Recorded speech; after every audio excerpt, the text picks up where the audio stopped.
रमेश बिधूड़ी ने प्रियंका पर आपत्तिजनक बयान दिया। पत्नी के बचाव में उतरे रॉबर्ट वाड्रा।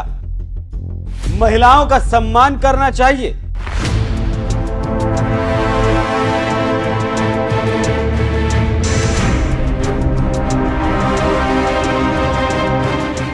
चुनाव हो और नेता गाली गलौच ना करे, भला ये कैसे हो सकता है? नेता इसे अपना जन्म सिद्ध अधिकार समझते हैं, दूसरे के सेंटिमेंट्स को धक्का पहुंचाने के लिए काम करते हैं। जानकार कहते हैं कि नेताओं को लगता है कि गाली गलौच करने से उनको बड़ा नेता मान लिया जाएगा, नहीं तो मीडिया में सुर्खियां बन जाएंगे, फिर उनको लाइमलाइट मिलने लगती है और वो अपने आप को बड़ा नेता महसूस करवाते हैं। ऐसे भारतीय राजनीति में बहुत सारे नेता हैं जिनका समाज में योगदान कम लेकिन असभ्य भाषा में पीएचडी है। आप अपने दिमाग पर जोर डालेंगे तो पता चल जाएगा कि कितने नेता हैं जो इस तरह की बात करते हैं, लेकिन हटने के बाद उनकी नेतागिरी खत्म है। ऐसे ही एक नेता है रमेश बिधूड़ी, जो संसद से लेकर सड़क तक अपनी बदजुबानी के लिए प्रसिद्ध हैं। विधानसभा चुनाव में कह दिया कि कालका जी की सड़कें प्रियंका गांधी के गाल की तरह बना देंगे। फिर क्या था, हंगामा मच गया और फिर मामले को बढ़ता देख बयान पलटा और माफी भी मांगी। अब उसी घटना पर प्रियंका गांधी के पति रॉबर्ट वाड्रा ने अपनी बात रखी।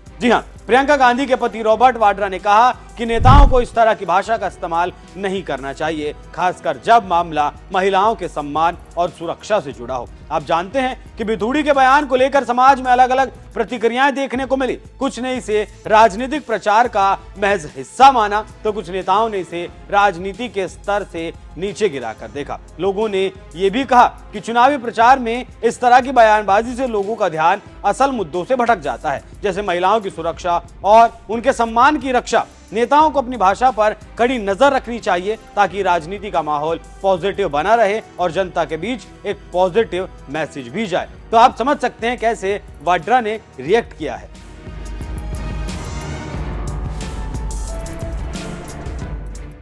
यहां पर हम भी ये जानकारी देते चले कि प्रियंका गांधी के पति रॉबर्ट वाड्रा दिल्ली की स्थिति को लेकर भी अपनी प्रतिक्रिया दे चुके हैं। उन्होंने कहा, दिल्ली में बढ़ते प्रदूषण को लेकर कोई काम नहीं हुआ। एक रिपोर्ट कहती है कि दिल्ली में प्रदूषण की स्थिति लगातार खराब होती जा रही है और यह खतरे के निशान को पार कर चुका है। कई बार इसे गैस चैम्बर कहा जा चुका है। इस मुद्दे पर चर्चा कोई नहीं करता। दिल्ली के चुनावी माहौल में प्रदूषण कोई मुद्दा नहीं है। प्रदूषण को कंट्रोल करने के लिए सरकार को ठोस कदम उठाने की जरूरत है, लेकिन फिलहाल स्थिति सुधार की ओर बढ़ती दिखाई नहीं दे रही। तो आप समझ सकते हैं कैसे पत्नी प्रियंका के साथ साथ दिल्ली को लेकर उन्होंने अपनी बात रखी। वहीं कांग्रेस पार्टी ने दिल्ली चुनाव को लेकर कमर भी कस ली है और कई योजनाओं का ऐलान भी किया, जिसमें 25 लाख रुपए बीमा, 50,000 महिलाओं के लिए अप्रेंटिसशिप जैसे कदम है। विश्लेषकों का कहना है कि कांग्रेस के वादों को पूरा करना आसान नहीं होगा। वहीं बीजेपी और आम आदमी पार्टी की तरफ से भी कुछ न कुछ नई योजनाओं का ऐलान किया गया है। तो इधर दिल्ली का चुनाव दिलचस्प हो चुका है और केजरीवाल की सांसें अटकने लगी हैं। देखना होगा दिल्ली की सत्ता पर कौन कब्जा जमाता है। लेकिन बीजेपी, कांग्रेस और आम आदमी पार्टी की इस लड़ाई में यहाँ पर दिल्ली में पहली रैली करने वाले राहुल गांधी का केजरीवाल पर किए गए हमले को आपको सुनवाते हैं। मैनेजमेंट टीम के नाम निकालो, आपको एक पिछड़ा वर्ग का व्यक्ति नहीं मिलेगा, एक दलित नहीं मिलेगा, एक आदिवासी नहीं मिलेगा। यह हिंदुस्तान की सच्चाई है। और जब मैं जाति जनगणना की बात करता हूं, नरेंद्र मोदी जी के मुंह से एक शब्द नहीं निकलता और केजरीवाल जी के मुंह से एक शब्द नहीं निकलता है।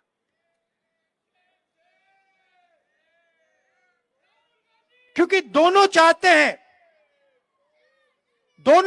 हैं कि देश में पिछड़े वर्ग को, दलित को, आदिवासियों को, माइनॉरिटीज को भागीदारी ना मिले।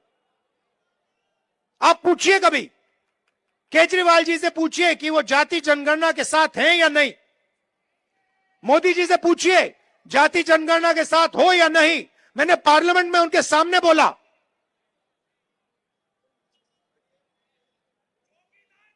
नरेंद्र मोदी जी बैठे थे, मैंने उनसे साफ कहा, नरेंद्र मोदी जी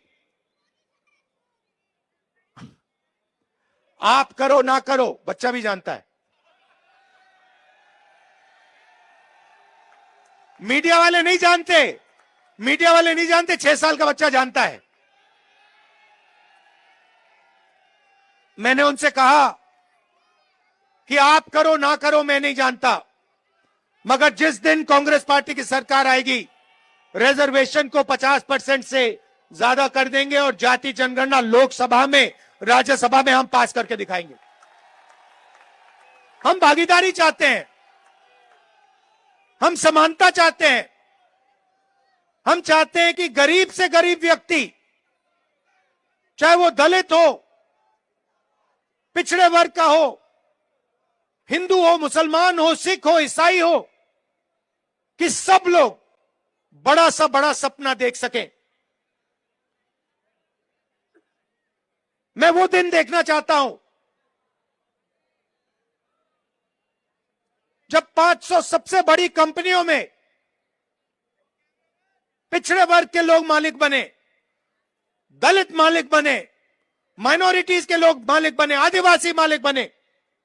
मैं वो दिन देखना चाहता हूं जब इस देश में सचमुच में पिछड़े वर्गों को भागीदारी मिले, माइनॉरिटीज को भागीदारी मिले, दलितों को भागीदारी मिले। और सच्चाई यह है कि लंबे लंबे भाषण होंगे, केजरीवाल जी भी करेंगे, नरेंद्र मोदी जी भी करेंगे, मगर जब भागीदारी देने की बात आएगी तो सिर्फ कांग्रेस पार्टी भागीदारी दे सकती है। चाहे मनरेगा हो, भोजन का अधिकार हो, जमीन अधिकरण बिल हो, किसान का कर्जा माफ हो, स्कॉलरशिप्स हो और संविधान हो, ये सब काम कांग्रेस पार्टी ने आपके साथ मिलकर आपके लिए किया है।